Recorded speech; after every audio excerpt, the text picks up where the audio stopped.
So what we're going to be looking at today is perimeter.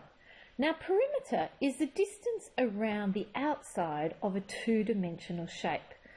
And the way I like to try and remember it is I look at this word rim.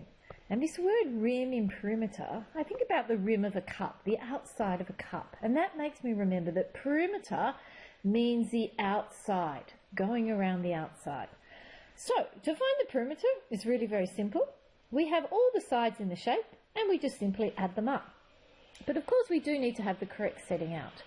So to find the perimeter, here is the shape and all my sides are given to me. The perimeter is just the outside. So I just have all the numbers that are around the outside and I add them up.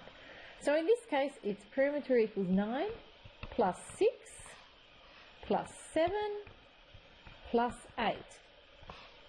And if I add all of those numbers together, I think I get 30 centimetres.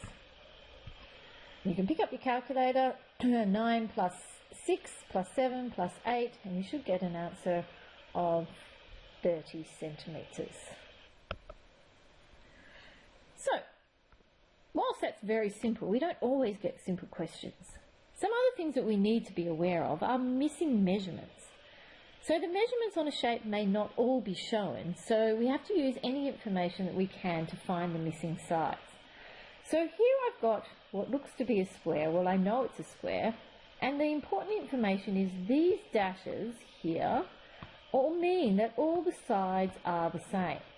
So this means that this shape here is a square because all the sides are the same, and to find the perimeter of it, we have to add all the sides together.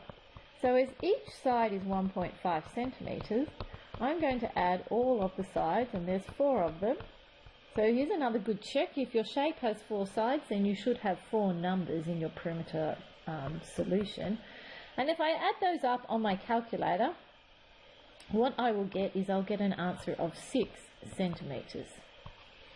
And there we have it. Nice and simple. Nice easy way of finding perimeter.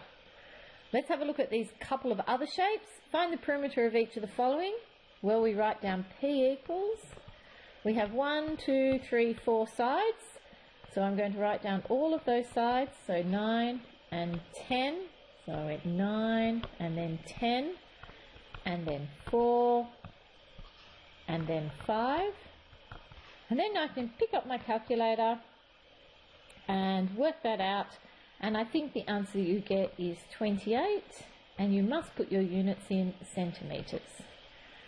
Let's have a look at part B. We have a simple rectangle. There are 2 dashes here and 2 dashes here, meaning that these 2 sides are the same because they have the same markings. And there is 1 dash here and 1 dash here, meaning that these 2 sides are the same because they have the same markings. So now it's a simple case of finding the perimeter. I'm going to add up all my sides and then write them all down because there's 4 sides, so it means I need 4 things in my perimeter question. And if I add those all up with my calculator, I get an answer of 60 metres. And that is how simple perimeter is for today's lesson. I'll see you next time.